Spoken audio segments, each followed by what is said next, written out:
General English next test வந்து 29/11/2020, அதாவது coming Sunday இருக்கும். ஓகேங்களா? எந்த டாப்பிக்லேருந்து இருக்குது அப்படின்னா ஆர்டிகிள்ஸ்லேருந்து. ஓகே, நம்ம சிலபஸில் இருக்க கிராமர் பார்ட்டில் நெக்ஸ்ட் வந்து ஆர்டிகிள்ஸ் இருக்குது. ஸோ ஆர்டிகிள்ஸ்லேருந்து கொஷின்ஸ் இருக்கும். ஓகேங்களா?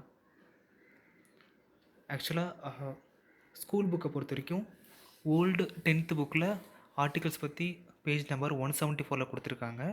ஓகேங்களா? மற்றது எல்லாமே lower classes 6th 7th 8th 9th அதில் தான் அதிகமாக ஆர்டிகல்ஸ் பற்றி இருக்குது. ஓகேங்களா? ஸோ நம்ம புக்கு ஒன்ஸு ரீட் பண்ணிவிட்டு அதுக்கப்புறம் நம்ம ப்ரீவியஸ் இயர் கொஷின்ஸ்லாம் இருக்கும், நிறையா எழுதியிருப்போம். ஸோ அதில் ஆர்டிகல்ஸ் நிறையா கேட்டிருப்பாங்க. ஓகே, அதெல்லாம் நம்ம ஒன்ஸ் ரீட் பண்ணிவிட்டு பண்ணாலே போதும், நம்ம வந்து கண்டிப்பாக ஆர்டிகல்ஸில் தரவாயிடலாம். ஓகேங்களா? ஓகே, கம்மிங் சண்டே 29th அன்றைக்கி மார்னிங் கொஷின்ஸ் வந்து அப்டேட் பண்ணிடுவோம். ஓகேங்களா? ஓகே, நல்லா படிங்க. தேங்க்யூ.